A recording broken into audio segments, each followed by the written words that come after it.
Bien, buenas tardes a todos. Para mí y para la profesora Pérez Cepeda, como coordinadores del curso de Derecho Penal, es muy grato el que nos acompañe hoy, el poder presentarles a ustedes al profesor Francisco Muñoz Conde.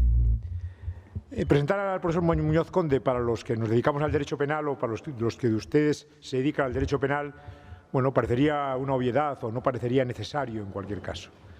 Pero van a permitir que diga algunas palabras sobre él, también para los de penal. Miren, cuando uno mira hacia atrás y analiza la evolución de la doctrina, y puede ser en penal, en civil o en derecho del trabajo, me da igual, ve siempre que hay autores, hay personas que marcan un antes y un después en la evolución de la doctrina de un país. Probablemente no él solo, pero sí hay figuras significativas. Y desde luego el profesor Muñoz Conde es una de esas personas que marca un antes y un después dentro del derecho penal español. Le tocó vivir una época de cambio, de una normativa propia de un régimen totalitario al paso a un régimen democrático. Y las consecuencias que eso tenía para el derecho penal había que prepararlas antes. Había que prepararlas en la época en que regían aquellas normas que pedías que cambiaran. Y ese es un primer compromiso. Pero no solo, había que construir después un derecho penal sobre bases distintas.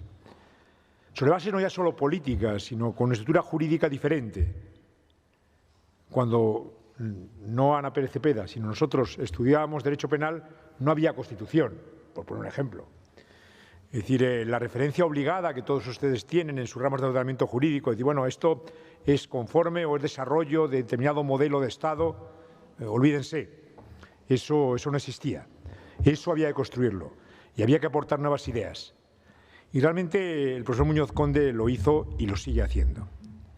Porque miren, además el derecho penal tiene hoy, iba a decir un problema, tiene muchos problemas. Si podíamos refugiarnos en analizar en el apasionante tema de dónde está el dolo situado, o si está bien en un lugar o en otro, o cuál es la teoría de la acción más importante. Miren, de acuerdo, es el refugio en el que históricamente ha sido utilizado por más de uno. Cuando no quiero comprometerme, bueno, pues vivo en otro mundo. Me voy al mundo de las ideas y me quedo en ellas, que es el pequeño problema. Bueno, cuando bajamos al mundo real hay que abordar otras cuestiones. Y ahora el mundo ha cambiado. Ha cambiado porque se ha internacionalizado, ha cambiado porque hay nuevas tecnologías, pero también ha evolucionado el modelo de Estado. Y uno no sabe o tiene dudas si ha evolucionado bien. No sabe hasta qué punto la caída del muro de Berlín supuso algo al final tan positivo como parece. Porque la referencia que teníamos los que estábamos a este lado del muro era ser más demócratas o hacer valer más los derechos que los que estaban al otro lado, o hacerlo valer de modo distinto. Ahora nuestra referencia contraria es Corea del Norte. Bueno, pero aunque parece que algunos en los últimos meses o en el último mes se empeñan en tener otras referencias, ¿no? En poner otros muros donde no deben existir. Pero esas decisiones políticas tienen consecuencias jurídicas. Y hoy, de alguna manera, vamos a ver alguna de ellas. Tenemos que ver, y es un reto en el que algunos estamos implicados, tenemos que ver cómo las viejas estructuras del derecho penal funcionan hacia nuevos problemas. Funcionan para poder ver o qué cambios hay que introducir o hasta dónde podemos llegar. No ya con nuevos bienes jurídicos incorporados, que también, sino sin duda las nuevas situaciones, qué respuesta hay. O por el contrario, debemos ignorarlas. Debemos ignorar Guantánamo porque es un espacio fuera del derecho. O por el contrario, debemos entrar ahí. ¿Cómo actúan las causas de justificación respecto a bienes jurídicos donde normalmente no lo hemos planteado? ¿El fin justifica los medios? Que es una vieja duda o una expresada en otros marcos, pero que te puede trasladar también al derecho penal. ¿Qué contenido concreto tienen las causas de justificación? Y hoy vamos a ver una de ellas. Hoy el profesor Muñoz Conde va a trabajar sobre, va a exponernos su trabajo sobre el estado de necesidad y la tortura. Es decir, ¿el estado de necesidad justifica cualquier cosa? ¿Qué situación debe darse para que eso sea así? Bueno, por todas esas cosas, al profesor Muñoz Conde hace un tiempo esta universidad le distinguió con la distinción académica mayor que puede dar una universidad, que es ser doctor honoris causa. Él tiene algo que muchos envidiamos, que yo creo que nosotros no podemos ser, ni Ana ni yo, que ser doctor honoris causa por tu casa no puede ser. Es decir, tiene que ser doctor honoris causa por otros lugares. Bueno, pues el profesor Muñoz Conde es doctor honoris causa por Salamanca. Y les aseguro que no es fácil ser doctor honoris causa por Salamanca. Que yo sepa es el único penalista que lo ha sido. Y ha habido muchos penalistas por aquí. Pero el único que tiene tal distinción es Francisco Muñoz Conde. Por todo ello, Paco, bienvenido otra vez a esta tu casa, a esta tu universidad. Bueno, yo creí que había aquí un atril, pero si no lo hay, da lo mismo. Hablo desde Estamos aquí. de rebajas, ¿no? Bueno, vale, perfecto. Y sobre todo, darte las gracias, querido Ignacio, una vez más, no solo por la invitación, sino por tus generosas palabras respecto a mi persona.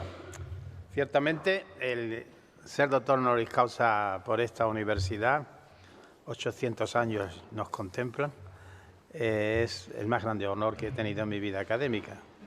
No diría que un honor inmerecido, porque eso sería decir que la Universidad de Salamanca da este título a gente que no lo merece. Supongo que si me lo dieron es porque consideraron que me lo merecía. Pero en todo caso, para mí es algo que culminó mi vida académica, de la que ya estoy jubilado, hasta tal punto de que después he ido retirándome poco a poco, porque fue un acto tan bonito en lo académico, pero también en lo afectivo, en lo amistoso, que ya dije, este es el momento de como después de ganar un campeonato de Europa. Ya poco más puedo tener en la vida, de modo que a partir de entonces digo, bueno, ya no quiero ni más honores ni más homenajes, con ese tengo bastante. Y desde luego se lo debo no solo a Ignacio por amistad y compañerismo de tantos años, sino a todo el Departamento de Derecho Penal de esta universidad, con los cuyos miembros me une una gran amistad, un afecto personal, aparte de una buena relación académica. Y todo eso creo que fue también una de las razones por las que se me concedió ese doctorado a propuesta del Departamento de Derecho Penal de esta universidad. Evidentemente, siempre que me toca hablar en estos cursos de enero, suelo hablar de temas que me suelen solicitar y de temas que trabajo poco antes, durante las vacaciones de Navidad, y suele ser una primicia el que dé la conferencia sobre ese tema que hasta entonces no he publicado ni he dado como conferencia en ningún otro lugar. Este es justamente el tema del que voy a ocuparme ahora. Y quiero decir ante todo que es un tema que me parece especialmente importante y que creo que en estos momentos debe de plantearse como algo más que un tema puramente dogmático o técnico-jurídico, sino como un tema que puede ir a las bases mismas de la democracia y del Estado de Derecho. Sobre todo cuando se relaciona con algo que se está poniendo desgraciadamente tan actual en los últimos años y que parece que se vuelve a renovar recientemente, como es la tortura. Pero antes de hablar del tema específico de la tortura y de su relación con el estado de necesidad, con lo cual ustedes ya se pueden imaginar que aludiré a si es posible justificarla en algún caso concreto, yo creo que siempre es bueno recordar lo que es el estado de necesidad en derecho penal. Porque junto con la legítima defensa, bueno, pues si un penalista no sabe de eso, entonces que se vaya a otra materia. Porque no hay penalista, tratado de derecho penal de la parte general, que no se tenga que ocupar del estado de necesidad y de la legítima defensa como dos temas que vienen ya desde antiguo ocupando no solo a los juristas, a los penalistas, sino a los grandes filósofos. Y la verdad es que incluso en la vida cotidiana estamos viviendo siempre en un estado de necesidad. Tenemos que elegir entre casarnos con Pepita o seguir nuestra carrera y de momento aplazar la boda. Tenemos que elegir siempre, a veces, entre males de diferente magnitud y sabemos que habrá que elegir el mal menor, o lo que nos parece el mal menor, a veces dejando otras cosas que nos gustarían también tener, pero que no podemos tener conjuntamente. La idea de sacrificar algo para obtener otra cosa es algo que nos planteamos en la vida cotidiana continuamente. Esto traducido al derecho penal, y lógicamente en ese caso tenemos que hablar de delitos, supone que tenemos que cometer un delito si es que queremos salvar algo que nos parece que tiene que ser salvado, aun a costa del sacrificio de otro interés, sacrificio que puede ser constitutivo de un delito. Y sin embargo, aplicando la tesis de la vida cotidiana del mal menor, en la medida en que el delito que cometamos sea el mal menor y salvemos a través de la comisión de ese delito un bien de mayor valor, parece que eso debe de estar siempre justificado. Esta idea se ve claramente cuando el conflicto entre dos bienes jurídicos o dos deberes está claro que tiene una elección fácil cuando son de distinto valor, de distinta magnitud. Me refiero a valores jurídicos, naturalmente. Romper incluso una valiosa cristalera para poder salir de una habitación en llama y salvar nuestra vida es algo que en principio todo el mundo admitiría, por la simple razón de que por muy valiosa que sea la cristalera, que puede ser una cristalera de una catedral gótica, nuestra vida vale más. Y esto, que parece que es fácilmente comprensible, empieza a complicarse cuando los bienes en conflicto son de igual o parecida magnitud. Es el famoso ejemplo de la tabla de Carneades, un filósofo de la Grecia antigua. El ejemplo lo proponía Cicerón citando a este filósofo, que mencionaba cómo dos náufragos se agarraban a un madero que se hundía con el peso de los dos. Y uno de ellos, naturalmente el más fuerte, expulsa de ese madero al otro náufrago porque de esta forma puede salvar su vida. Eso sí, a costa de dejar que el otro se ahogue. En estos casos se dice el derecho no puede aprobar sacrificar la vida de una persona para salvar la propia vida. Y en ese caso no cabría hablar de estado de necesidad justificante. La dogmática alemana, sin embargo, tradicionalmente, hace una distinción que en principio parece, como todas las cosas que hace la dogmática penal alemana, bastante convincente.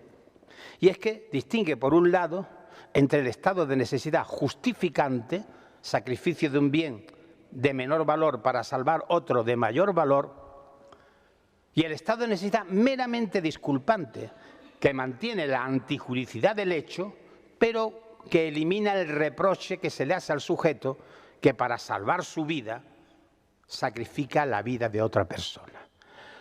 Ahí se dice el derecho no puede aprobar el sacrificio de la vida de la otra persona, pero tampoco puede pedirle al sujeto que se encuentra en esa situación límite que no intente salvarse a toda costa. Y lo que hace entonces es excluirle la culpabilidad, eliminar el reproche, aún manteniendo la ilicitud del acto que ha cometido. Dice uno, pues qué bien, esta es una bonita distinción y que más o menos es la que se acepta como punto de partida en casi todos los manuales, porque todo hay que decirlo, la dogmática penal hispanoparlante es tributaria en mayor o menor medida de lo que ha hecho la dogmática penal alemana. Y esto en la dogmática penal alemana es prácticamente el credo, el ABC. Es algo que no admite discusión e incluso tiene reflejo en el propio Código Penal alemán, que tiene, por un lado, el artículo 34, parágrafo 34, que regula el estado de necesidad justificante, y el parágrafo 35, que regula el estado de necesidad como mera causa de exculpación. Bueno, hasta ahí podíamos admitir esto como punto de partida. Yo no estoy de acuerdo con este punto de partida. Es más, yo creo que el principio de ponderación de los bienes jurídicos en conflicto, que está en la base de esta distinción, no es del todo convincente. Y lo pienso demostrar con algunos ejemplos que son evidentes también. Pensemos ya no en el estado de necesidad propio, sino en el de otra persona a la que queremos ayudar. Es lo que se llama el auxilio necesario. El ejemplo, el mismo de los náufragos, pero el que tiene que decidir cuál se salva no son ninguno de los dos náufragos, sino un tercero que tiene un solo salvavidas. ¿A quién se le manda el salvavidas? ¿A quién se lo arroja? ¿A la chica o al chico? ¿Al más joven o al más anciano? No lo sé. Pero está claro que a uno de los dos tiene que mandarle el salvavidas, porque a los dos no se le puede mandar, solo hay uno. Otro ejemplo puede ser el del médico de urgencia que tiene un quirófano y se presentan dos accidentados con el mismo nivel de hemorragia, de peligro para su vida. Tiene que elegir a cuál de los dos interviene primero. ¿Al más joven, al más viejo, a la más joven, a la más guapa? No lo sé.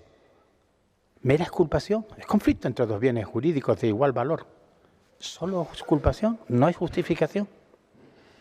A mí empieza a sentir esa distinción un poco que en este caso no tiene mucho sentido. Es más, el Código Penal español equipara el estado de necesidad propio con lo que se llama el auxilio necesario. El estado de necesidad, cuando el que interviene para salvar uno de los bienes jurídicos es un tercero que no se encuentra en estado de necesidad. Imagínense un caso incluso más problemático todavía, el de los siameses unidos por una parte del tronco que les impide poder tener posibilidades de sobrevivir. El médico tiene que decidir separarlos, aun sabiendo que uno de ellos va a morir necesariamente en la operación. ¿A cuál elige? Y si elige solo a uno, porque no puede salvar a los dos, ¿es solo mera exculpación o es un acto justificado? Yo tengo aquí una tesis que quiero que quede como una fórmula general. En situaciones de este tipo, cuando la muerte de las dos personas en conflicto es segura, si se mantiene la misma situación, el derecho no puede prohibir que se intente por lo menos salvar a una de ellas. Por lo tanto, la idea de ponderación de cuál es el bien jurídico más importante, los dos lo son, pero no hay otra fórmula para salvar uno de ellos que sacrificar al otro. ¿Mera exculpación, según la dogmática penal alemana? No lo creo.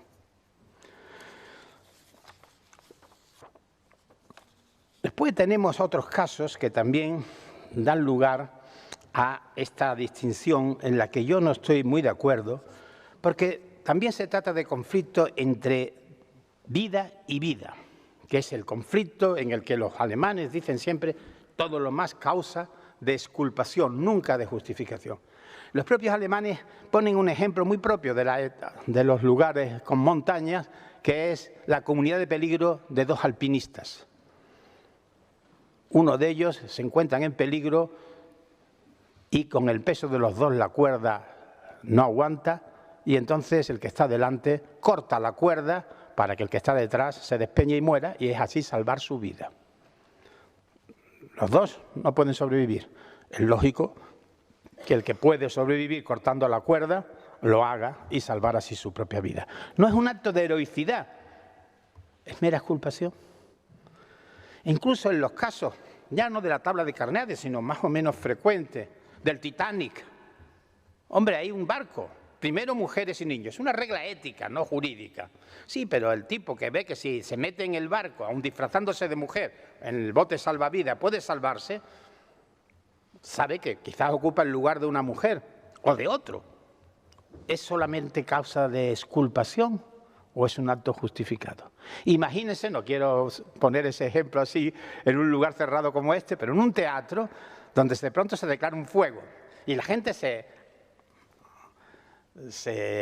apelotona a la salida y quieren buscar la salida como sea. Se dan golpes unos a otros para ganar la salida.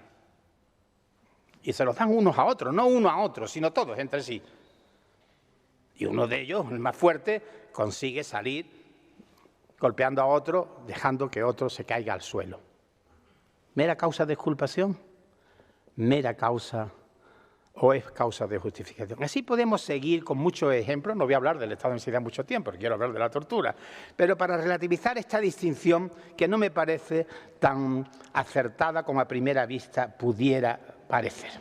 Y es que incluso manejando el principio de ponderación de una forma puramente matemática, podríamos decir, el playboy tiene derecho a quitarle el paraguas al obrero porque en caso de lluvia su traje vale más. Él se olvidó de sacar el paraguas, pero ahora que empieza a llover ve que va el obrero con su paraguas y él dice, no, mi traje vale mucho más. Por lo tanto, principio de ponderación, salvo el bien de mayor valor que es mi traje, a costa de que se moje el pobre obrero que tiene un traje de mucho menor valor. Otro ejemplo, podríamos quitarle el riñón a una persona para traspasarla a otra y así salvar su vida. Por supuesto, con un riñón se puede vivir. La vida es más importante. ¿Se puede quitar de verdad el riñón? ¿Es un problema de ponderación matemática? Yo les pongo un ejemplo todavía mucho más dramático y que además se da en la realidad, o se dio en una determinada realidad que no hace falta ni siquiera decir cuál es. Cuando unos médicos, siguiendo unas órdenes estrictas del dictador Adolf Hitler, llevaron a cabo prácticas de eutanasia, eliminando centenares de miles de personas discapacitadas o en estado terminal, y cuando fueron juzgados en Nuremberg, aludieron a que ellos cumplieron las normas muy restrictivamente y que en lugar de matar a los 100.000 que hubieran debido matar siguiendo las órdenes de Hitler, interpretando esa orden muy restrictivamente, solo mataron a 50.000. Es más, los otros 50.000 le debían de verdad un premio por haberle salvado la vida. ¿Sí? ¿Es solo una cuestión de 50.000 o 100.000? Se puede jugar con principios de moderación como una balanza, que conste que a la justicia se le representa con una balanza, pero hay algo más que una balanza en el ámbito del derecho. De modo que, por supuesto que ese caso del proceso de Nuremberg contra los médicos, en los que hubo muchas condenas a muerte, algunos de ellos de catedráticos muy famosos de la época, es un ejemplo de hasta dónde se puede llegar a veces de cinismo, no solo en la defensa, pues lógico estaba en su derecho de argumentar con ese principio, sino también que algún famoso penalista, como nada más y nada menos que Hans Belzel, que vivieron en aquella época y que tenían un pasado más o menos vinculado al régimen nazi, aludieran, para justificar este caso, al de un guardaguja, un jefe de una estación, que viendo que venía un tren a alta velocidad sin frenos, tiene que elegir entre desviar ese tren a una vía donde hay trabajando 4 o 5 obreros para reparar esa vía, o a otra en la que se encuentra un tren lleno de pasajeros. Y dice Belzel, está claro que en este caso es justo sacrificar la vida de los 4 obreros en lugar de asumir que ese tren podía haberse ido por la vía donde estaba el tren de pasajeros y haber causado una catástrofe de centenares de muertos. Yo solamente les diré una cosa, porque a mí el cinismo a veces me parece que debe de ser denunciado. Comparar una situación dramática de una catástrofe inminente en la que un individuo tiene que decidir si manda el tren a la vía A o a la vía B, con una situación, con una decisión planificada, perfectamente llevada a cabo por un equipo, de exterminio de miles de seres humanos a los que se calificaba de seres desprovistos de valor vital, me parece que, en fin, que el señor Belzel tendría que haber sido consciente de que no son ejemplos comparables. Pero en todo caso, lo que estamos viendo es que no es cuestión solo de matemática, de qué vale más, esto o esto. Hay que utilizar otros criterios. Y de esto me voy a ocupar cuando tenga que hablar de la tortura, pero todavía quiero relativizar un poco más el principio de la ponderación de bienes, cuando realmente los bienes en conflicto no son comparables entre sí. Hay ejemplos muy clásicos en la literatura y en la jurisprudencia. El drogadicto, que para salir de un síndrome de abstinencia en el momento en que se encuentra en la fase más aguda, falsifica una receta. O incluso roba para poderse pagar la dosis. O incluso es la madre que ve a su hijo sufriendo e intenta darle la droga que necesita para salir del síndrome de abstinencia. ¿Qué es más importante? ¿El bien jurídico de la falsedad documental o sacar a alguien de un síndrome de abstinencia? Sobre esto hay una jurisprudencia en la que, cuando esto fue un caso aislado, se admitió el estado de necesidad. Tengo aquí una sentencia de los años 60, pero después, como el caso este se dio con mucha frecuencia y se alegó muchas veces el estado de necesidad, como en la antigüedad, el hurto famélico, robar para no morirse de hambre, la jurisprudencia ha dicho no, si se admitieran estas excusas, el tráfico de drogas es un problema muy grave, etcétera, y no ha admitido nunca, por lo menos en la jurisprudencia última que yo he analizado para este trabajo, el estado de necesidad. Pero es que hay otras veces otros conflictos que también son difícilmente comparables los bienes jurídicos en ese conflicto. ¿Qué es más importante, la libertad de expresión o el honor y la intimidad del político de turno? Bueno, en algunos casos, si yo sé que mi vecina Pepita ha ido a Londres a abortar, no tengo derecho a publicarlo, pero si mi vecina Pepita es la líder de un grupo pro vida y está todo el día hablando en contra del aborto, parece que si soy periodista y tengo ese dato, mi libertad de información, casi es una obligación en ese caso informar a la opinión pública. Pero en todo caso no quiero entrar en ese detalle, que es muy complicado y que siempre estará de moda, o más ahora con Internet, los límites a la libertad de expresión para preservar el otro bien jurídico que sin duda tiene valor constitucional también y que es muy importante, como es el honor y la intimidad de las personas. En estos casos hay que recurrir a otros criterios de circunstancias, personalidad del individuo del que se habla, etcétera, porque desde luego medir los dos bienes jurídicos con la balanza no nos da ningún resultado. Y todavía más complicado es, y con eso voy a terminar ya de hablar del estado de necesidad y de relativizar esta distinción que parece que es hoy en día la dominante entre justificación y exculpación, con el tema de que en la comparación de los bienes jurídicos se introducen además valoraciones ideológicas. ¿Qué es más importante? ¿La vida del feto o la vida de la madre? En el caso del aborto.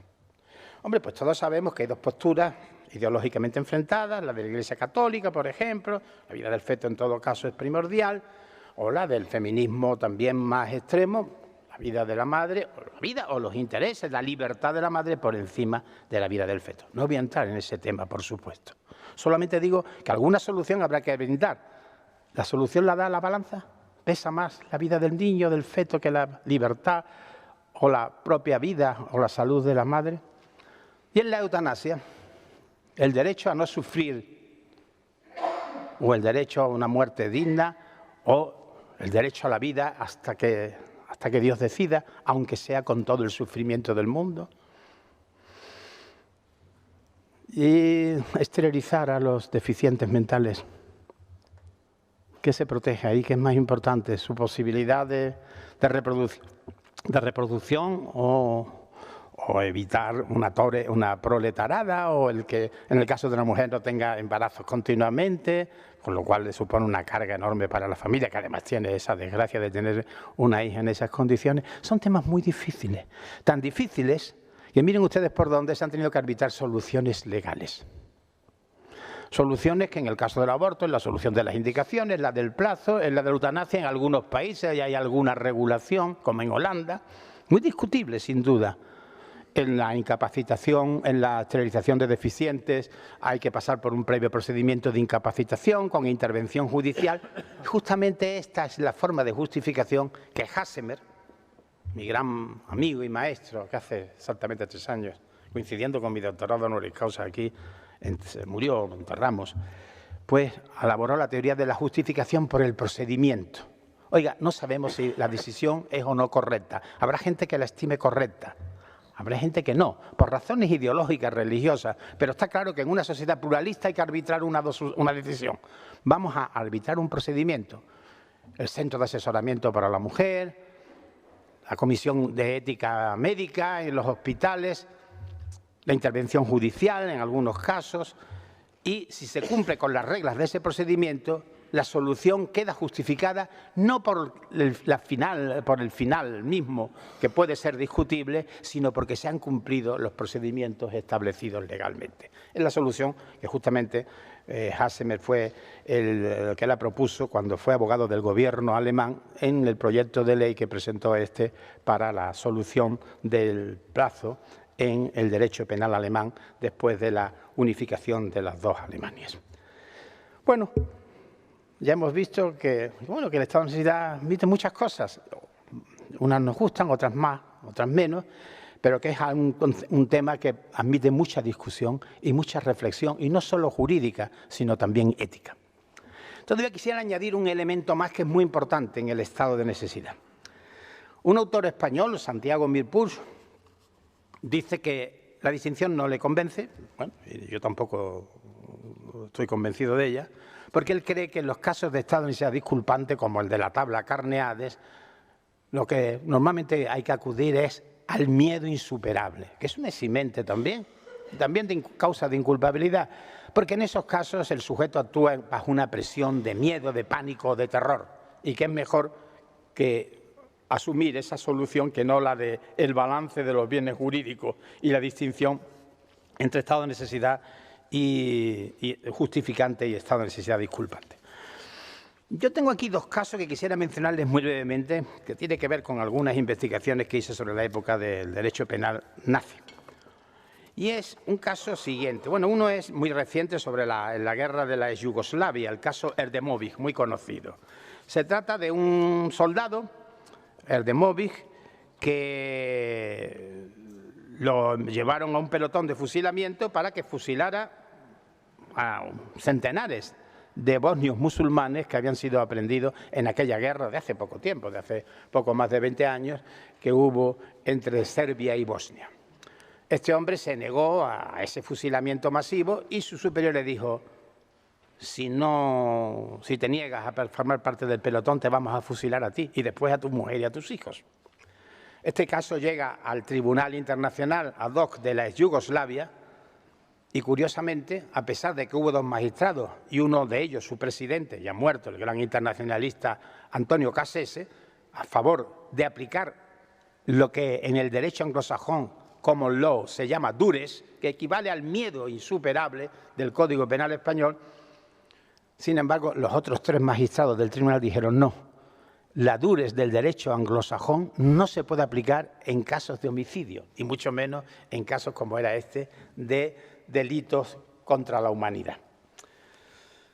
Bueno, ¿qué decir? Aquí en este caso la amenaza era inminente.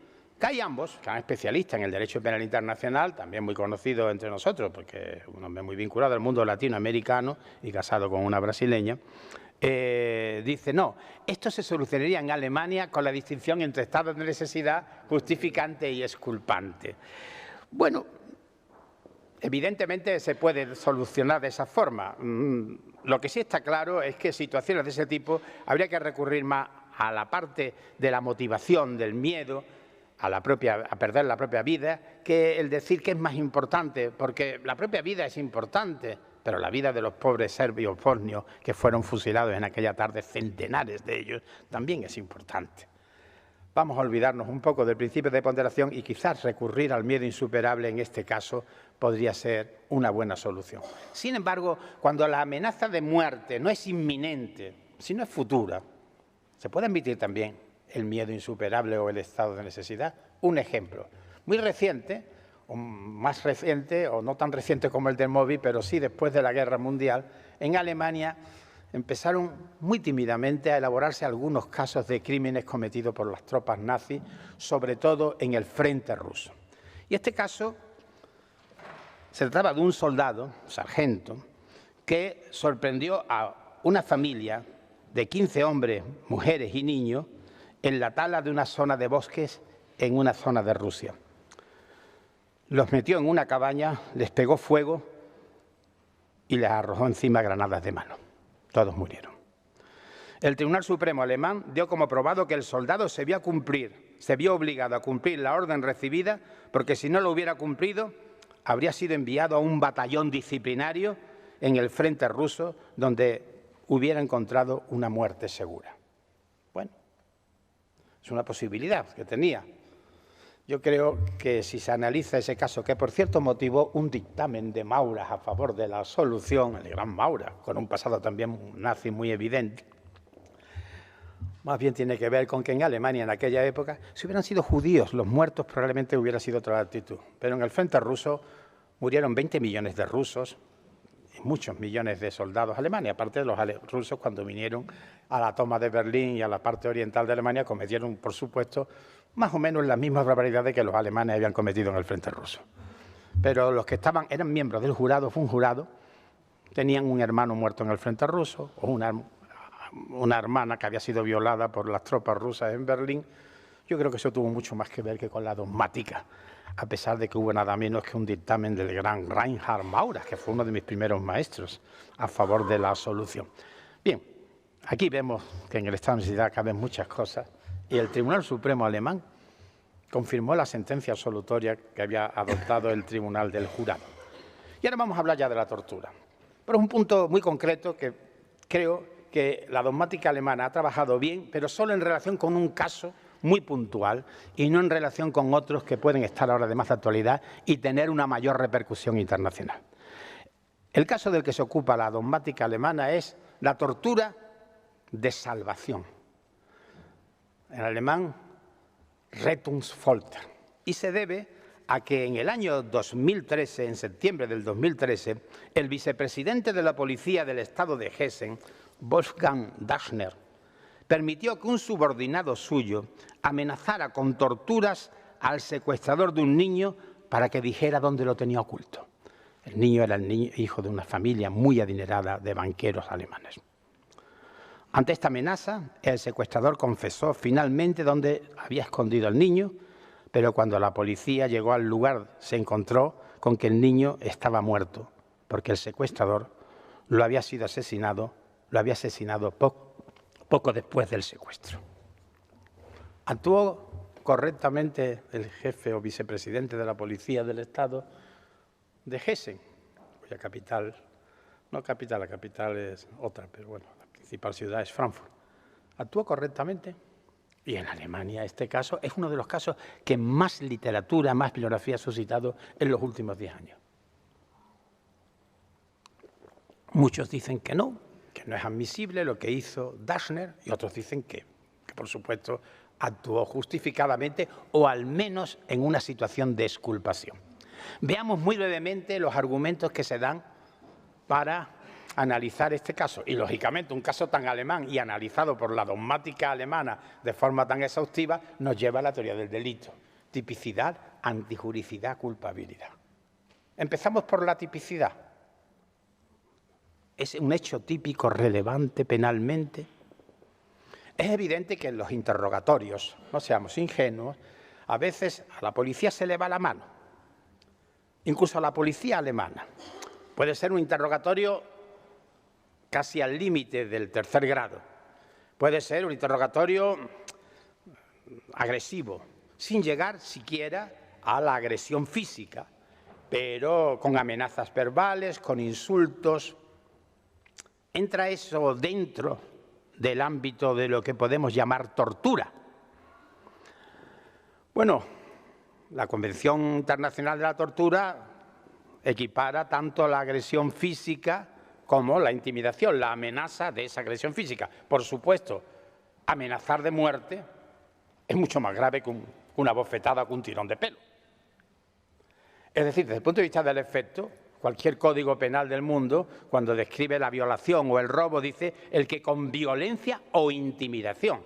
La violencia es la agresión física, pero la intimidación, la bofetada, mostrándole al tipo el palo con el que le va a seguir dando, si no dice lo que quiere que diga, el que lo está golpeando, interrogando en ese momento, me parece que no se puede decir que solo pueda ser como tal tortura la agresión física.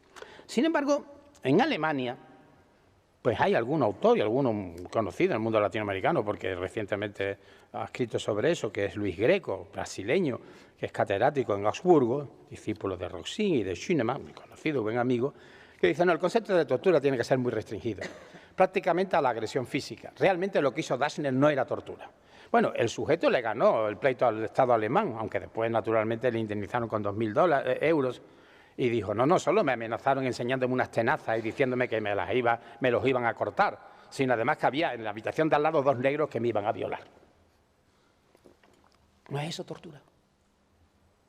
Bueno, el propio Código Penal alemán no tiene el delito de tortura. Eso parece sorprendente, pero no lo es porque muchos países, incluso cuando se introdujo aquí, inmediatamente después de la dictadura, alguien dijo, pero tenemos coacciones, tenemos lesiones, tenemos amenazas, ¿para qué introducir específicamente la tortura? En Alemania, igual que en Italia, se considera que el delito de forzar, coaccionar a alguien a una declaración mediante violencia o intimidación es suficiente y que no hace falta crear un tipo específico de tortura. Pero existe una convención internacional, que es ratificada por Alemania, por supuesto, como por la mayoría de los países civilizados. Y en esa convención internacional sobre la tortura se equiparan perfectamente la tortura como agresión física como la amenaza de tortura. Miren, yo me acuerdo de pequeño de haber vivido en mi pueblo, en la dictadura, un caso en el que se sospechaba que una mujer había matado al marido. Pero no había forma de que dijera dónde lo tenía enterrado. El marido era un maltratador y le hubieran dado un premio. Pero entonces era parricida. Y de pronto al sargento de la Guardia Civil se le ocurrió una idea genial. Después de torturarla, de maltratarla, de golpearla y viendo que ella no decía dónde lo tenía enterrado y ni confesaba que lo había matado, llamó a los hijos y empezó a torturarlos delante de ellas. No a ella, pero la mujer inmediatamente dijo, no se preocupen. Inmediatamente dijo que había matado al marido, dijo que no eran los hijos y dónde lo tenía enterrado. Quiero decir con esto que hay formas muy sutiles de forzar a una declaración y que esas formas de coerción de la libertad, bien por la vía de la amenaza, bien por la vía de la agresión física, son evidentemente constitutivas de un delito de tortura. No creo que se pueda discutir la tipicidad de este hecho. Lo que sí podemos discutir, y eso siguiendo a la dogmática alemana, y eso es el tema que ayuda mucho, igual que en la gramática, sujeto, verbo y predicado, y eso los alemanes lo hacen mejor que nadie, y yo soy tributario y todos los que estamos aquí de esa forma de plantear la teoría del delito. Bueno, el hecho puede ser típico, A mata a B, ¿y si lo mata en legítima defensa? Puede ser típico, pero no antijurídico. Puede estar justificado y con eso pasamos a la siguiente categoría, a la de las causas de justificación y, por lo tanto, al estado de necesidad.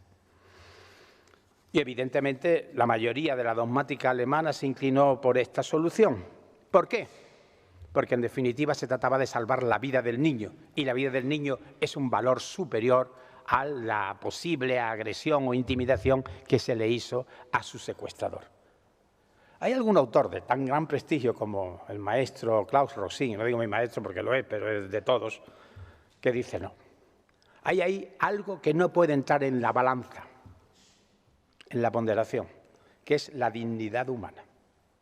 Si admitimos que todo puede ser comparable y ponderable, entonces no tenemos ningún tipo de límite para este principio de ponderación y hay que ponerle uno. En Alemania, la dignidad, die menschliche Würde, está en el principio básico desde el artículo 1 de su Constitución. Y Rosin alude a él, como un límite para no admitir la justificación por estado de necesidad en este caso. Hay quien dice, bueno, pero es que el secuestrador está lesionando la dignidad de su víctima. Y Rosin dice, de acuerdo, pero el Estado lo que no puede hacer es lo mismo con el secuestrador, lesionando la dignidad del secuestrador. Aquí hay que poner un límite y, por lo tanto, si al secuestrador lo vamos a condenar, precisamente, entre otras cosas, porque ha violado la dignidad de su víctima, el Estado no puede hacer lo mismo con el secuestrador, no puede lesionar la dignidad del secuestrador. El límite sería, por lo tanto, para Rosin, la dignidad que no entraría en comparación con la posibilidad de una tortura que tenga menor valor o sea menos lesiva que la vida del niño en cuestión. Pero imagínense, los alemanes hablan de este caso como si una vez en la vida en Alemania en una comisaría se hubiera torturado. No voy a hablar de experiencias en cualquier país donde estos casos pueden ser muy frecuentes, pero vamos a generalizar esta posibilidad de justificación. Es decir, siempre que hay un secuestro, y hay muchos, y en algunos países eso es el pan nuestro de cada día, la solución primera y principal es, porque sabemos, entre otras cosas, porque el secuestrador ha dicho que mata al secuestrado si no se le paga el rescate, la primera solución sería siempre torturar al secuestrado, al secuestrador.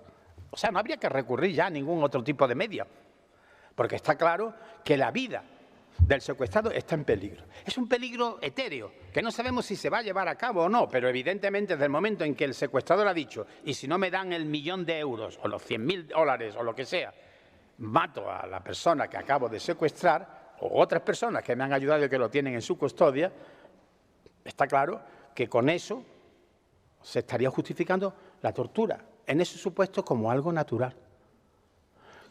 Ejemplos de este tipo, por recurrir a los históricos, los tenemos en el secuestro del hijo del famoso aviador que cruzó por primera vez el Atlántico, Lindbergh. Murió. Por supuesto, los que los secuestraron, cosa que nunca quedó muy claro que fueran ellos, los condenaron a muerte. En España tenemos los secuestros de ETA, el secuestro de delincuentes comunes, vamos a ver, tengo aquí algunos más, el de, ¿cuál era? El de Revilla y tantos otros. Están secuestros como el de Aldo Moro en Italia, a menos que fue presidente del gobierno y hombre muy importante en la política italiana, al que asesinaron las Brigadas Rojas después de tenerlo secuestrado 3 meses y de intentar negociar con un gobierno presidido por Andreotti, con intercesión del Papa, la Italia eterna. y una CIA detrás que no le interesaba mucho que Aldo Moro fuera puesto en libertad porque estaba preconizando un pacto con el Partido Comunista, la llamada apertura a la sinistra. ¿Quién sabe por qué finalmente lo mataron cuando el propio Aldo Moro decía, oiga, que hemos puesto muchas veces en libertad a terroristas palestinos y musulmanes cuando han cometido aquí atentados en Roma, cuando nos ha convenido para poner en libertad a ellos, a otros que habían secuestrado, etcétera, etcétera. En fin, en todo caso, cuidado con empezar a generalizar algo que cuando parece que es un caso puntual, el caso Dashner. Oiga, ¿en todos los casos de secuestro se admite la tortura del secuestrador o no? ¿O solo en ese caso porque es en Alemania y en Alemania eso solo sucede muy pocas veces? Yo diría que para ellos, como lo ve uno en la dogmática alemana, es el caso, el leading case. Tampoco estoy muy convencido de que la policía alemana sea tan pulcra en los interrogatorios, que no se le haya pasado más de una vez la mano, sobre todo cuando se trata de algún emigrante ilegal, etcétera, sospechoso de terrorismo, etcétera, etcétera. Pero hay quien dice, no, tenemos otra causa de justificación, la legítima defensa. Hombre, yo recuerdo aquí lo que dicen los protagonistas, los sepultureros, en la obra de Hamlet, cuando están enterrando a la pobre Ofelia, en sagrado. Y dice uno de los sepultureros al otro, ¿cómo es que la estamos enterrando en sagrado? Si se ha suicidado la pobre Ofelia, se tiró al río. Y dice el otro sepulturero, es que le han aplicado la legítima defensa. Dice, ¿legítima defensa? ¿Cómo es eso? Lo dice en latín, se defendendo. Y dice, muy fácil, en lugar de Ofelia agredir al agua, el agua agredió a Ofelia. Y el otro se rasca la cabeza y dice, ¿sabes lo que te digo? Que si yo fuera la hija del canciller, no se hubiera enterrado en sagrado. Bueno, legítima defensa para poder torturar al secuestrador. Eso supone que el secuestrador está agrediendo al secuestrado. Bueno, pero en ese momento no, en ese momento está en manos de la policía. Y entonces se inventa la dogmática alemana, que es muy brillante para estas cosas. Y dice, está agrediendo por omisión. Al no revelar su paradero y omitir revelar dónde lo tiene escondido, está agrediéndolo. Por lo tanto, torturar al secuestrador para que revele el paradero de la persona a la que tiene secuestrada es legítima defensa de esa persona. Hombre, la legítima defensa ante una agresión por omisión cuesta trabajo admitirla, no digo que no sea posible, pero de nuevo Roxin, y no meto en porque la bibliografía es exhaustiva, dice, momento, pero aquí tenemos también el límite de la dignidad humana. Es decir, hay que poner un límite y, sobre todo, si exigimos para que haya legítima defensa una agresión inminente y actual, es muy difícil decir que una mera omisión de no decir dónde está escondida la persona a la que se ha secuestrado es ya una agresión que pone en peligro inminentemente su vida. Es más, puede ser que a la policía al intervenir ponga más en peligro la vida del secuestrado. En definitiva, yo creo que el problema de la justificación es que si justificamos no ya el hecho puntual, aislado, sino que en estos casos, que pueden ser también el espía que puede revelar secretos que nos puedan interesar para la defensa nacional, en fin, tantos otros, el tipo que tiene escondido un botín que puede ser incluso un bien cultural muy valioso, importante, la Mona Lisa, etcétera, que puede ser destruida si no se descubre a tiempo dónde está, etcétera, es que entonces estamos empezando a admitir excepciones que pueden ser muchas y muy frecuentes. Justificar quiere decir excluir la ilicitud del hecho, convertirlo en un hecho conforme a derecho. Y parece que es un poquito duro admitir, justificar nada más y nada menos que una tortura, cualquiera que sea la palabra tortura que se quiera aquí emplear, porque yo creo que amenazar de muerte, amenazar con violación, etcétera, es tan grave o más que incluso una tortura física. Y nos queda todavía una última posibilidad en la dogmática alemana, la culpabilidad. Y la culpabilidad es ya el análisis de las circunstancias concretas del autor que realiza la tortura. Y ahí no cabe duda de que se puede decir que en una situación de tensión, como pueda ser el caso del secuestro de un niño y el interés en encontrarlo pronto, haga que pierda los nervios el policía que esté interrogando al presunto secuestrador. Por supuesto, en este caso, si se tratara del padre del niño, yo creo que se podría plantear el tema de la falta de culpabilidad, de exclusión, de reducción de la culpabilidad, porque el hombre en ese momento no está vinculado nada más que al interés de salvar la vida de su hijo. Pero aquí no estamos hablando de individuos que estén, aunque estén presionados por la opinión pública, afectando al secuestro de una persona que le es muy conocida, que está vinculada familiarmente o amistosamente. Para él, para el policía, para los funcionarios, es un equipo que están interrogando en ese momento al secuestrador, es un tema más de su vida cotidiana. Lo hacen fríamente, incluso después le toca el turno al otro. Tú continúas, no, hasta ahora no has dicho nada. Yo me voy a mi casa, oye, que tengo ahí a unos amigos que van a venir a cenar.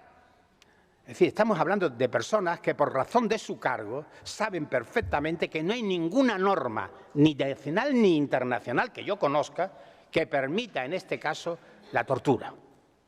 Entonces, esa alteración psicológica derivada del estado emocional de tensión tampoco creo que se pueda generalizar.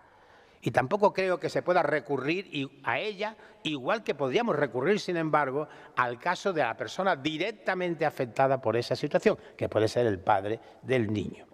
Pero creo que tiene una vez más Roxin razón en decir que en estos supuestos también sería muy preocupante desde el punto de vista preventivo general que estas situaciones que están animadas por los medios de comunicación, que presionan a la policía, y en Sevilla tuvimos el caso todavía sin saber en qué terminó, de una chica que se supone, fue así condenada, así fue la condena de la audiencia de Sevilla, que fue asesinada por su novio, quizás en compañía de otros, y cuyo cadáver no ha aparecido todavía después de 8 años, el caso de Marta del Castillo. Claro, la gente dice, pues no se sabe por qué, porque ya ha sido condenado. Es decir, no tiene ningún sentido que no revele dónde puede estar ese cadáver. La gente, naturalmente, en Sevilla siempre dice, porque no le dieron lo que tenían que darle. Ya lo hubiera dicho desde el primer momento donde se encontraba, donde habían arrojado ese cadáver. Es decir, cuidado, porque la reacción normal pasa como con la pena de muerte. Después de la violación, del asesinato de una niña, hagan una encuesta a la opinión pública y verán que la gente se pone a pedir la pena de muerte como mínimo. También pediría la tortura. Esto quiere decir que ya vincularía al legislador y que volveríamos a los tiempos anteriores a la Revolución Francesa de la abolición de la tortura, que ya Beccaria preconizaba con toda contundencia Voltaire y Berry en el siglo XVIII. Pues vaya progreso que hemos tenido después de 200 años. Ahora bien, que el caso concreto de un individuo, bajo las presiones que puedan darse en estas circunstancias, pueda motivar una reducción de su culpabilidad, bueno, esto fue la solución que le dio el tribunal alemán al caso Daschner. Lo condenaron a una pena de multa, suspendida, además condicionalmente, y además lo volvieron a reintegrar a su puesto y pocos meses después lo subieron de categoría. Así terminó el caso Daschner, que ha motivado tanta doctrina en Alemania y tan compleja y tan difícil. A veces los argumentos de la dogmática alemana son bastante difíciles. Y curiosamente, a pesar de que hace ya años que tenemos Abu Ghraib y Guantánamo, pues en la dogmática penal alemana, a la que tanto admiro y a la que tanto debo, no se ha ocupado ni una sola vez, a pesar de toda la cantidad de libros y artículos que se han publicado sobre el caso Daschner, de la tortura, por ejemplo, en Guantánamo, reconocida oficialmente por la administración Bush, y que ahora vuelve a preconizar el señor Trump. ¿Qué pasa? Que en esos casos el tema está en la metadogmática, que ya no es un tema del derecho, sino otra cosa distinta. Y que casi como decían los juristas romanos, en caso de guerra, el derecho calla. Cuando las armas hablan, el derecho calla. Estamos en una zona libre de derecho, donde el derecho no tiene nada que decir. Es lo que preconizaba el señor Maquiavelo, la razón de Estado. Necesitas non habet legem, decía Maquiavelo. La necesidad no tiene norma. No hay nada que vincule al Estado cuando ve sus intereses, sus bienes jurídicos colectivos, su seguridad, etcétera, en peligro. Y entonces se puede aplicar cualquier medio, incluso los que están fuera del ordenamiento jurídico de ese mismo Estado. La pregunta es, ¿se puede defender al Estado de Derecho con medios que no son admisibles en ese Estado de Derecho? Yo no conozco ningún Estado de Derecho que diga que en algún caso se pueda admitir la tortura. La Convención Internacional y toda la jurisprudencia al respecto es siempre que la tortura está prohibida en todo caso. Pero ya empezamos aquí con la razón de Estado, nada menos que con Maquiavelo, con el cardenal Richelieu y con una elaboración que nos lleva a Carl Schmitt, al nacionalsocialismo, y ponemos la política por encima del derecho. Y todo lo más, el derecho lo que tiene que hacer es justificar las decisiones políticas. Ya no vamos a hablar de los alemanes, sino ahora de los americanos, de John Bay, de Yahoo, o del gran abogado y profesor de la Universidad de Harvard, Alan Dershowitz, que fue además el defensor de Michael Tyson. Y argumentan con determinados criterios que muy brevemente voy a mencionar. Uno de ellos es la redefinición de tortura, la tesis de John Bay. Realmente, como decíamos antes con el concepto de tortura, el waterboarding, los malos tratos, forzar a través de amenazas, posturas que no supongan realmente un dolor insoportable o que lo suponen, pero no un fracaso de órganos vitales, no entran dentro del concepto de tortura. O la Convención de Ginebra se refiere a soldados de un otro Estado en guerra con Estados Unidos, no a los enemigos combatientes de una entidad que no sabemos si es un Estado como puede ser Al-Qaeda. Por lo tanto, la Convención de Ginebra, que he olvidado decir, que surgió en el año 49, artículo 3 común, como experiencia para crear el derecho humanitario después de los 50 y tantos millones de muertos que costó la Segunda Guerra Mundial. Y uno de sus preceptos, ratificado por todos los estados civilizados, es la prohibición de tortura de presos de guerra. Sin embargo, ellos dicen, bueno, pues incluso admitiendo que eso pueda ser la tortura prohibida por la Convención de Ginebra, no es aplicable en los Estados Unidos. No es self-executing, porque en la Constitución de Estados Unidos, en caso de guerra, el presidente, señor Bush, tiene todas las facultades para decidir lo que se puede hacer para prevenir un ataque terrorista. Y el señor Bush no está vinculado a la Convención de Ginebra. Y llega todavía el gran Alan Dershowitz, uno de los grandes abogados y profesor nada menos que de la Universidad de Harvard. Y en un libro que se llama Why Terrorism Works, ¿por qué funciona el terrorismo?, dice, porque el Estado no hace lo mismo que los terroristas. Hay que admitir la tortura. Eso sí, una tortura controlada, una tortura supervisada médicamente y controlada judicialmente, que suponga ocasionar un dolor, un sufrimiento, sufferance, insoportable, pero que no produzca el fracaso de las funciones vitales. Por ejemplo, introducir astillas debajo de las uñas. Por ejemplo, el waterboarding. Y con eso, dice el señor Dershowitz, sería suficiente para conseguir la declaración de este sujeto sin llegar a producirle su muerte. Y él justifica esto después de una experiencia que tuvo dando conferencias en la Universidad de Jerusalén, en la que le propusieron el problema de cómo solucionar el caso de acusaciones de tortura de presuntos terroristas palestinos que habían puesto alguna bomba, ticking bomb, bomba de relojería, en algún lugar y que había que saber dónde estaba puesta para evitar que explosionara. Bueno, se crea la discusión, en Israel por lo menos se discute abiertamente del tema y se llega a crear una comisión presidida por el entonces presidente del Tribunal Supremo, Moshe Landau, que admitió que se pudiera aplicar moderate measure of physical pressure, una moderada medida de presión física a sujetos sospechosos de haber colocado una bomba de relojería.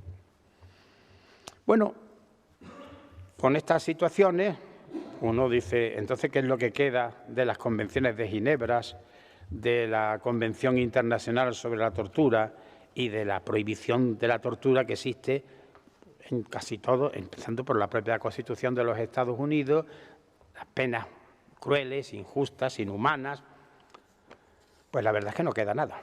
Sin embargo, también hay algunos juristas, todo hay que decirlo, en Estados Unidos, no solo todo ser dogmática alemana, como Waldron, Jeremy Waldron, catedrático de Filosofía y Ética en la Universidad de Columbia, que dice, no, un momento. Él tiene un libro muy interesante que se llama Torture and White House, la tortura y la Casa Blanca, Trade-offs. Trade-off es una palabra inglesa que viene a decir algo así como balance, es el principio de ponderación. Y entonces él dice, a través de la evolución del derecho y de la cultura se han ido estableciendo unos estereotipos jurídicos. Uno de ellos, admisible hoy en día, sin ninguna duda, la prohibición de la esclavitud y el tráfico de esclavos, que, por ejemplo, en países como Brasil estuvo vigente hasta finales del siglo XIX y en todos los países europeos, hasta que a Inglaterra ya no le interesó la esclavitud por razones económicas, dada la revolución industrial, pues hubo esclavitud como algo absolutamente normal desde la época de los griegos, donde Aristóteles incluso les negaba que tuvieran el derecho al alma. Y entonces, esa prohibición, dice Waldron, aunque hubiera una crisis económica y necesitáramos mano de obra barata, nunca podía llegar a decirse vamos a reintroducir de nuevo la esclavitud. Y uno de esos estereotipos jurídicos es la prohibición de la tortura. Se establece a partir de los iluministas del siglo XVIII y se va introduciendo en convenciones internacionales hasta llegar a las convenciones de Ginebra para caso de guerra. Y entonces dice, no entra en el trade-off. No se puede balanzar con otros bienes jurídicos. Es una parte que no admite discusión. Hay otro autor muy interesante, italiano, pero muy vinculado, casado con una española, profesor en Italia, en Alemania y en Inglaterra, que es Máximo de la Torre, que en un artículo, tiene varios, se llama Senza pietà, sin piedad, habla de que la tortura y derechos son incompatibles. Tortura es siempre ilegal y que, por lo tanto, la ocasión, dice literalmente, tortura como causación deliberada de sufrimiento, senza pietà, contra un sujeto indefenso, es siempre tortura cualquiera que sea el motivo. Bueno, yo creo que ya con esto he planteado lo que tenía que plantear. La discusión, por supuesto, sigue y seguirá siempre porque es un tema bastante complicado. Porque yo me planteo aquí las posibilidades de que pueda aplicarse la tortura, por ejemplo, al sospechoso que forma parte de un grupo militar que pretende dar un golpe de Estado. Y para impedirlo antes de que se produzca, torturamos a este individuo para que nos revele los datos de ese golpe de Estado. O a la gente de una potencia extranjera, para que en caso de guerra revele los secretos militares de esa potencia. O al miembro de un cártel, de un grupo de criminalidad organizada, para que delate a su jefe o para que releve informaciones que permitan o contribuyan al desmantelamiento de ese cártel, de ese grupo de crimen organizado. ¿La admitimos o no la admitimos? Yo voy a decir solamente una cosa. Si la admitimos, y no excepcionalmente como en el caso Dashner, sino como una forma de defensa del Estado y de razón de Estado, lo primero que tenemos que hacer es crear un cuerpo de torturadores. Igual que hay uno de médicos forenses, o uno de psicólogos, o de trabajadores sociales, de señores que profesionalmente, como dice Dershowitz, administren la tortura con todo tipo de requisitos, con médicos al lado, igual que en la Inquisición, y evitando que se pueda producir la muerte, pero produciendo el máximo dolor posible. Ese cuerpo a lo mejor se entraba por oposición. Con ese cuerpo de torturadores tendríamos unos señores profesionales que terminarían su trabajo, se irían a su casa con su mujer y sus niños, se irían después con los amigos a la tertulia o al partido de fútbol. ¿Vamos a llegar a esa situación? Hombre, lo que ha pasado en Guantánamo con Bush, que el señor Obama por lo menos dijo oficialmente que prohibía y que iba a cerrar Guantánamo, cosa que no consiguió finalmente. Y después de oír todas las cosas que estamos escuchando del señor Trump, que no solo eleva muros, sino que dice que le parece que el waterboarding y medidas de ese tipo son perfectamente útiles, que lo son. No se trata aquí de utilidad, sino de justicia, y que él está de acuerdo con ellas. ¿Qué queda después de todo esto del Estado de Derecho? ¿Y puede la dogmática ignorar esta situación y solo ocuparse del caso Dashner o de la distinción en estado de necesidad justificante y exculpante? Miren, quiero terminar con una frase que es nada más y nada menos que del gran pintor español Francisco de Goya y Lucientes. En uno de sus famosos Aguasfuertes pone el siguiente lema: el sueño de la razón produce monstruos. Pues bien, el sueño de la razón de Estado no solo produce monstruos, sino que acabará destruyendo a la larga el propio Estado de Derecho. Nada más y muchas gracias.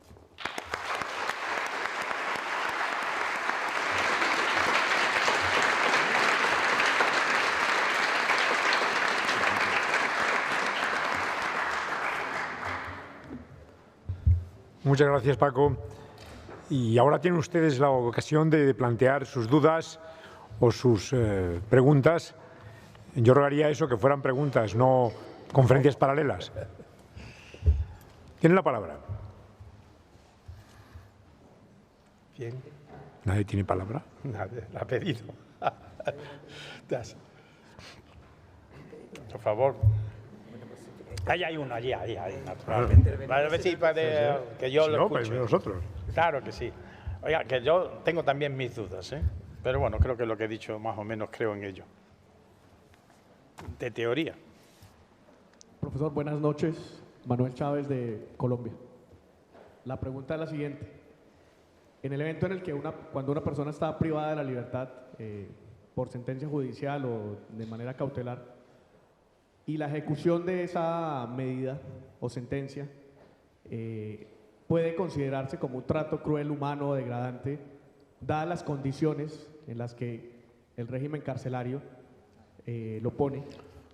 En esos casos en los que formal y materialmente no se puede distinguir entre la ejecución de la pena y la descripción que hace la Convención Internacional sobre el delito de tortura, en esos casos podríamos plantearnos verdaderamente un caso de tortura o la decisión judicial justificaría cualquier trato.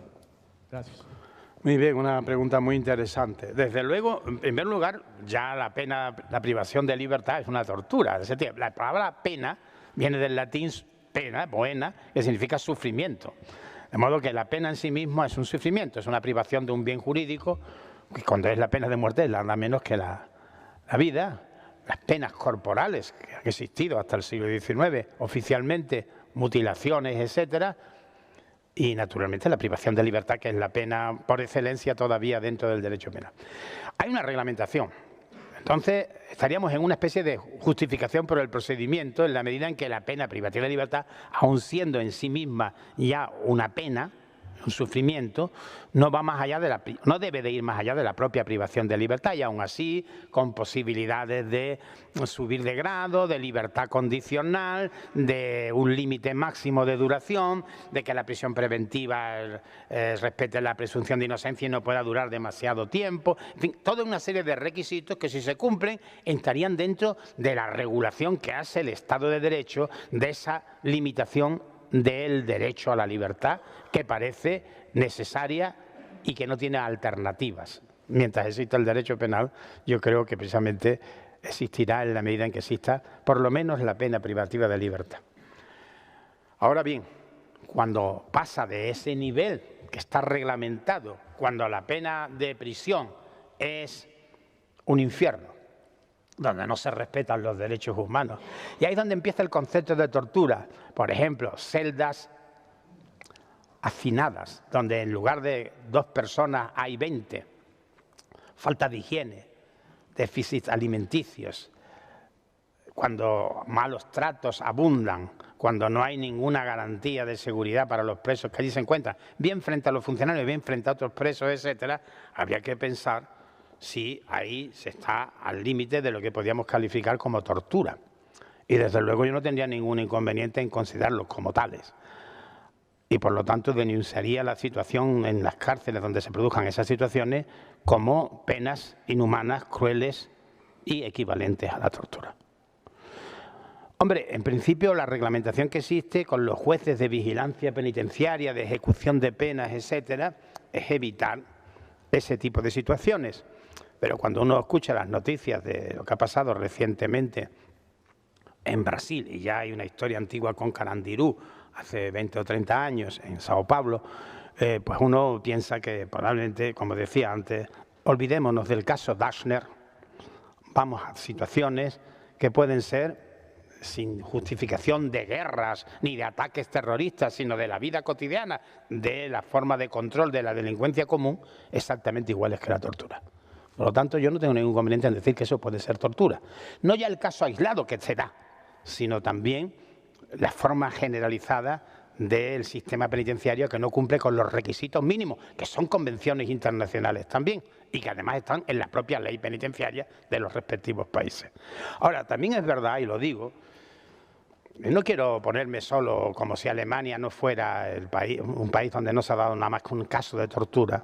Desgraciadamente, los malos tratos, más o menos equivalentes a la tortura, y ahí están las zonas grises, el límite entre un simple maltrato y lo que es una tortura perfectamente llevada a cabo por profesionales, torturadores, es que denuncias por malos tratos y torturas en la vida cotidiana.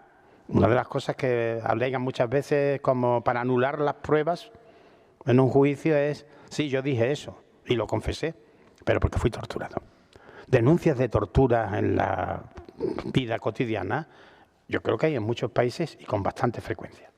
Puede ser que sea también una forma de excusarse, de intentar invalidar pruebas o de que el delincuente no reconozca lo que ha confesado ante la policía, después ante el juez o en el día del juicio. Pero que existen esas prácticas, de eso estoy seguro. Ahora, mientras, como todo en la vida, existe homicidio, por supuesto, pero eso no quiere decir que haya que quitar el homicidio del Código Penal.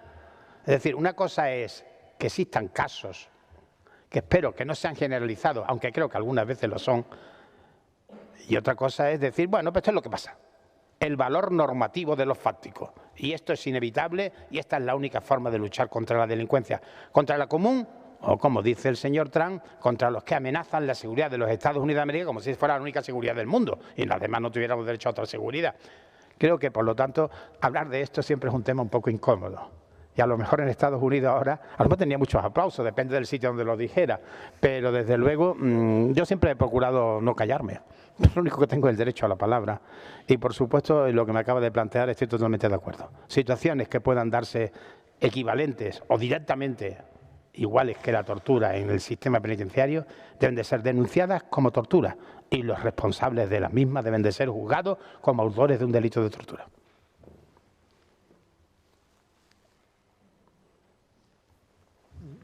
Yo te digo yo. Sí. No preguntarte. Hacer una reflexión conjunta.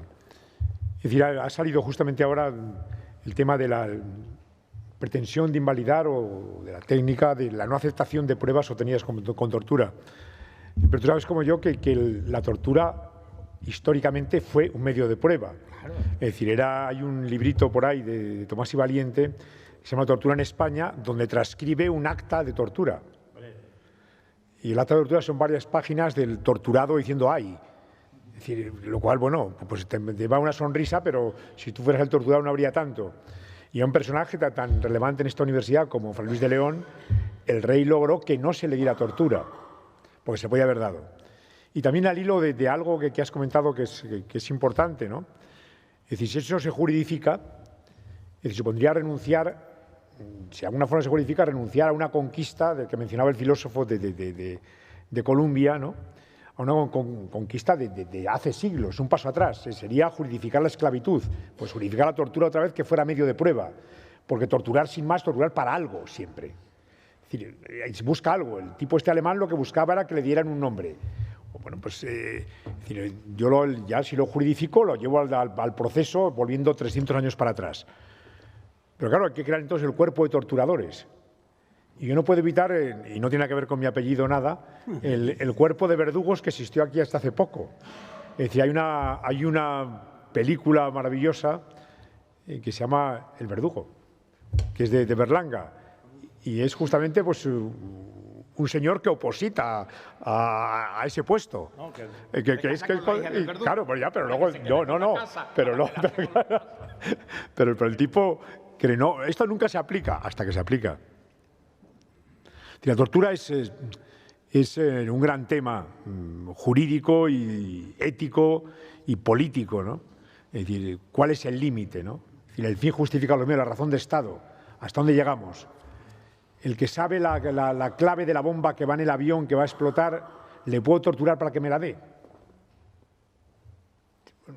Es decir, que siempre podemos buscar un caso límite, mucho más límite tal vez que el del niño secuestrado, ¿no? Es curioso, ¿no? Porque el tema del caso límite a todos nos pone, nos impacta y no sé qué haría en esa situación. El problema es que cuando estamos hablando de Guantánamo y de la razón de Estado no es el caso límite. Estamos hablando de una práctica generalizada. Es el cuerpo de torturadores. Es que eso o lo asumimos así o somos tontos, que no queremos ver la realidad.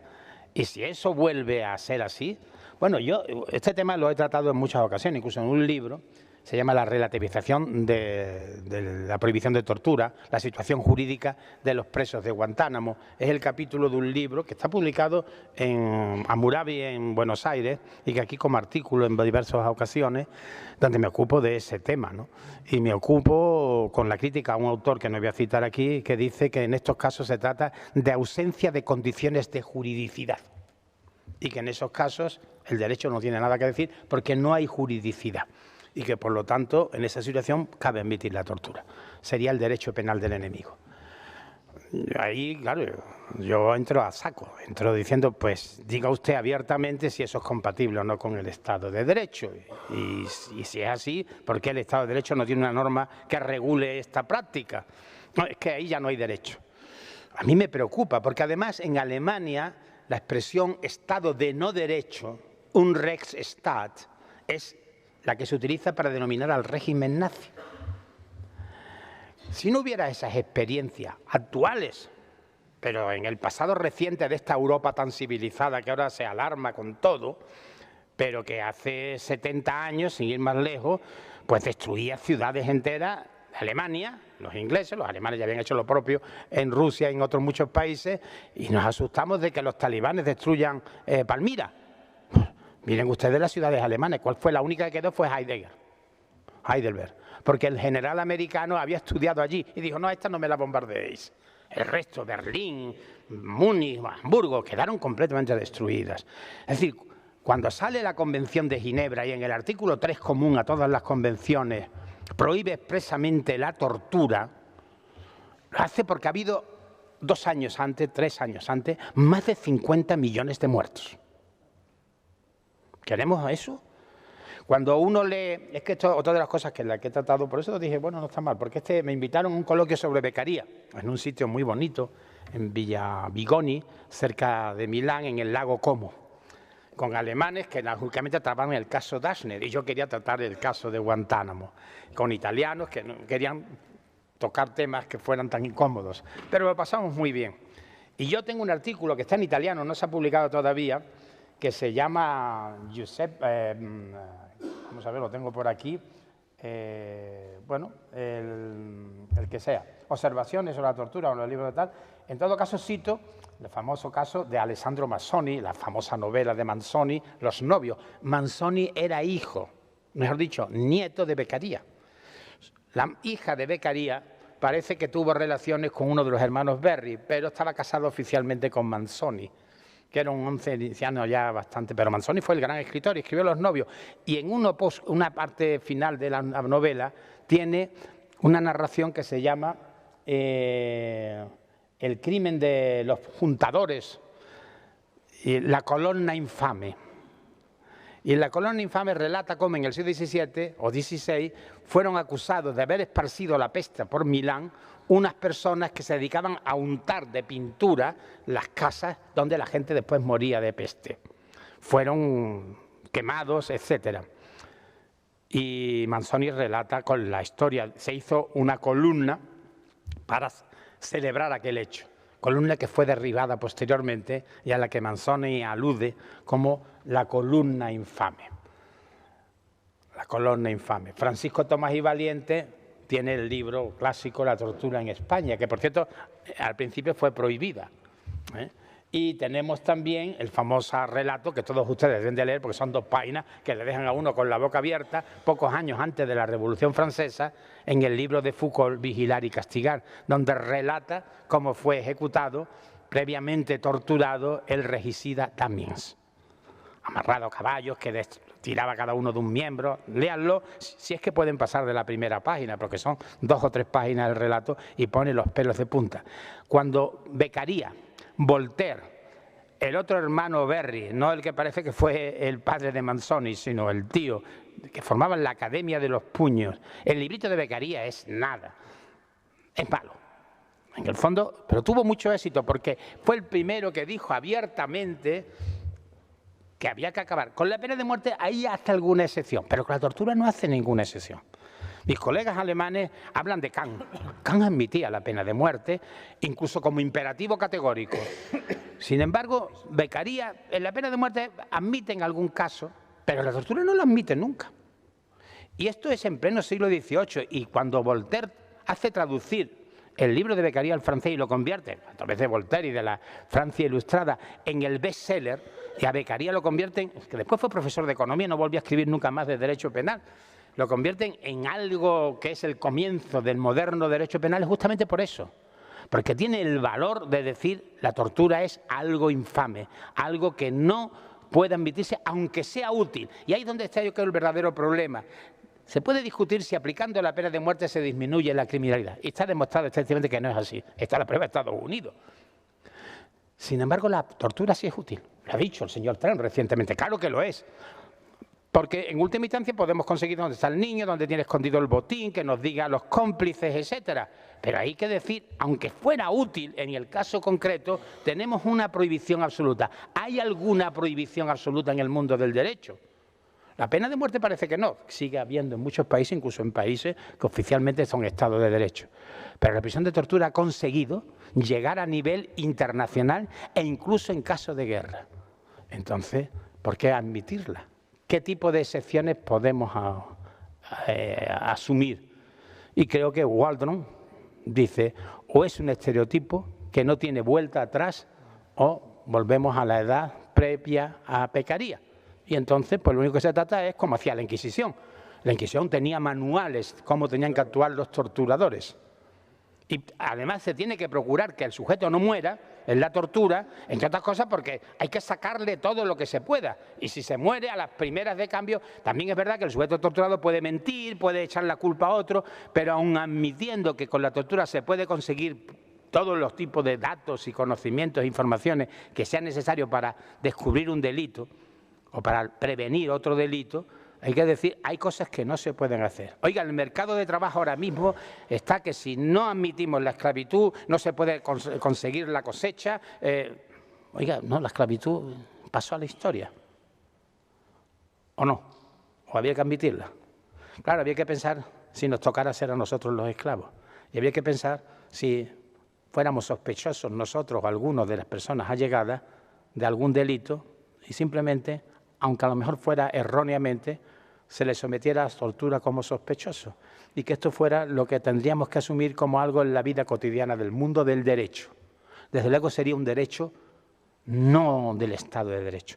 Y cuando alguien dice que en esos casos no hay derecho, bueno, habría que reconocer entonces que estamos en el Estado de no derecho. Ese es definitivamente el Estado nazi. Yo, la verdad, con todas las excepciones que a nivel personal y humano puede hacer en un caso particular frente al individuo que se ve en una situación límite para descubrir dónde el secuestrador tiene a su hija, etcétera, sigo pensando que la prohibición debe de ser una prohibición absoluta. Y ya veré lo que hago en un caso concreto cuando vea a un individuo que realmente haya actuado por un motivo verdaderamente altruista. Y ahí tenemos la categoría de la atenuación o de la exclusión de la culpabilidad, que en definitiva, en todo caso, puede darse. Y desde luego, en última instancia, el de la tabla de Carneade, hombre, o el del naufragio de la Miñoneta, que es otro ejemplo que se pone, se comieron unos marineros náufragos que llevaban varios días sin comer, etcétera, y se comieron al grumete más jovencito y salvaron su vida. Fueron condenados a la pena de muerte en la Inglaterra victoriana, pero, God save the Queen, la reina Victoria los indultó. Claro, son casos muy límites, pero lo de Guantánamo y tal no son casos aislados. Y lo que yo creo es que debemos de ser conscientes de que hoy la tortura no se refiere al caso Dachner, que puede referirse, siempre habrá el caso puntual, sino a una práctica que puede colarse por la puerta falsa y retrotraernos a los tiempos previos a la Revolución Francesa. Yo soy profesor, no soy político. Y yo enseño Derecho. Ya no, ya esta quizás es la poca conferencia, que es una de las pocas que he dado últimamente. Y ya me he jubilado. Pero ya no voy a tirarme para atrás. Y voy a decir, bueno, señores, todo lo que he explicado durante 40 años, en épocas muy difíciles, donde hablar de pena de muerte y tal, suponía a veces ir a un coloquio como este y unas horas antes de haber oído en los noticiarios que había habido un atentado terrorista de ETA y había habido 5 muertes, y a pesar de todo, con gente que se levantaba en el público y decía, usted es partidario de esto, usted es un etarra, usted es un asesino. Conseguimos que la Constitución dijera, queda abolida la pena de muerte. Entonces, yo soy de esa época. No sé si los que me sigan dirán otro discurso, pero no será mi discurso. Muchas gracias.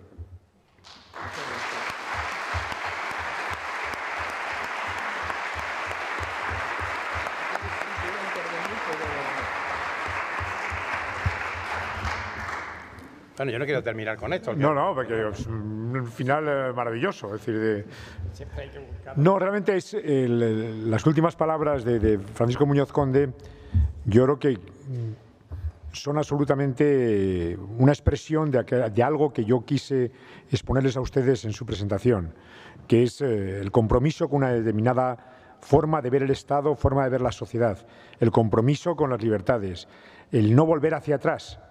Y yo creo que eso, el mirar hacia adelante, el hacer evolucionar en positivo nuestra sociedad, es una aspiración que cualquier jurista debe tener presente.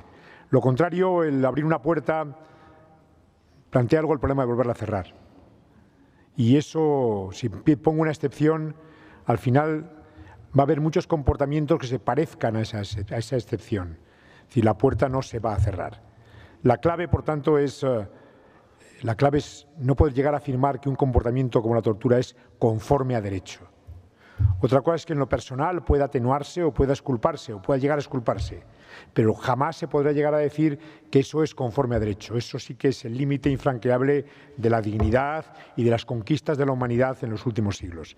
Muchísimas gracias. El acto terminado.